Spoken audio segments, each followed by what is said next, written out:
About a year ago, as Russian mobs masquerading as soldiers charged through Ukrainian towns and cities, killing, raping and looting, Germany decided enough was enough and Berlin leapt into action. It sent Kyiv 5,000 helmets.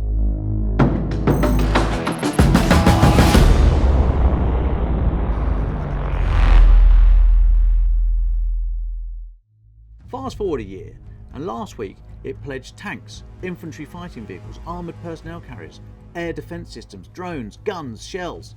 Basically, enough heavy metal to fill Red Square? Sorry, Vladimir, too soon? In one short year, other countries also transformed from ugly, kit-hogging ducklings into beautiful, weapon-gifting swans.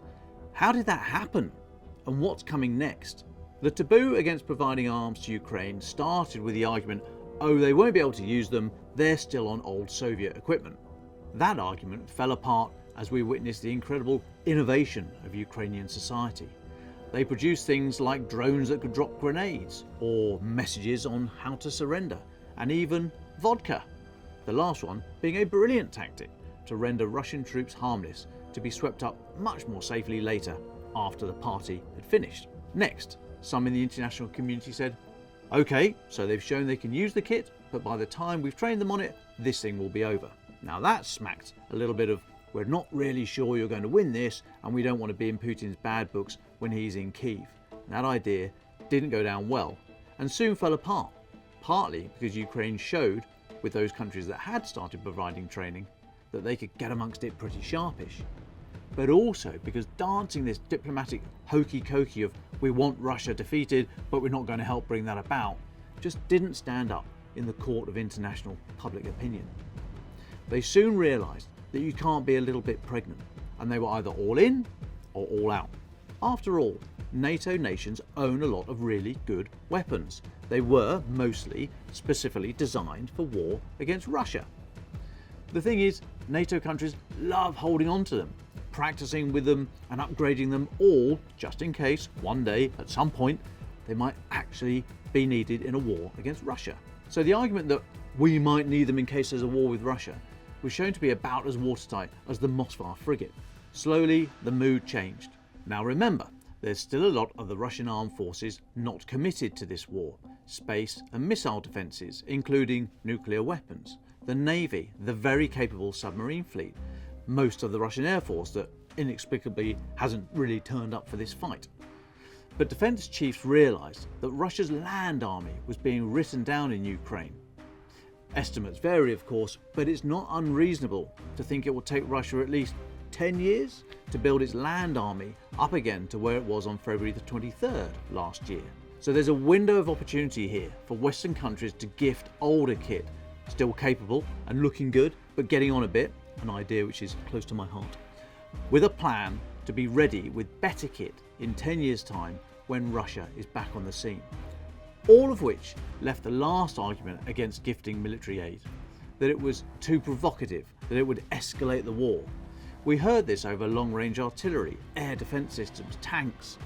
We're now hearing it again over fighter jets and cruise missiles. But look at what's happened each time. Compared to some of his comrades, Putin has been somewhat measured in his comments over Western arms transfers to Ukraine. He's never actually said, if you send that, I will do that. He's never really gone firm on any definite red lines. Why would he? They closed down the political wiggle room. Barack Obama got into trouble by explicitly stating red lines over the use of chemical weapons by Putin's ally Bashar al-Assad in Syria. Putin's not going to make the same mistake. Instead, he leaves the tub thumping to others. Now, chief cheerleader of these post-Soviet strangelove stand-ins is Dmitry Medvedev, a real man of action and a kind of nuclear-obsessed Wreck-It Ralph who regularly threatens to atomise anyone who so much as looks at Russia in a funny way. Of course, there are risks.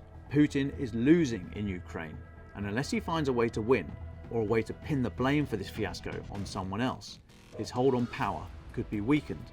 Judging how far he will go to prevent that happening, given he's sitting on nearly 6,000 nuclear warheads, is one of the toughest diplomatic questions being asked in the corridors of power today. The issue requires very careful handling. But this issue of gifting weapons has thrown up all sorts of lessons and policy choices and has fundamentally altered the way we think about international security. And that is of great interest to another global player looking at this through the lens of Taiwan. China will be watching these manoeuvrings over military aid with great interest, seeking answers to a number of questions. How united is the support for Ukraine? How much economic pain is the West prepared to take in defence of these so-called values? How far will Western countries empty their own weapon lockers to help someone else? How much military support will the West offer Taiwan before and during any potential conflict? Can we win? Defence in Depth is a weekly video output by the Telegraph of the big defence stories. If you'd like a daily fix of content about the war in Ukraine, I'd suggest Ukraine the Latest, the Telegraph's podcast. For more defence stories, we've left links in the description below. And if you have a topic you'd like us to cover, let us know in the comments. Please do visit our website for the latest updates, news or analysis, or failing that, you could buy a paper.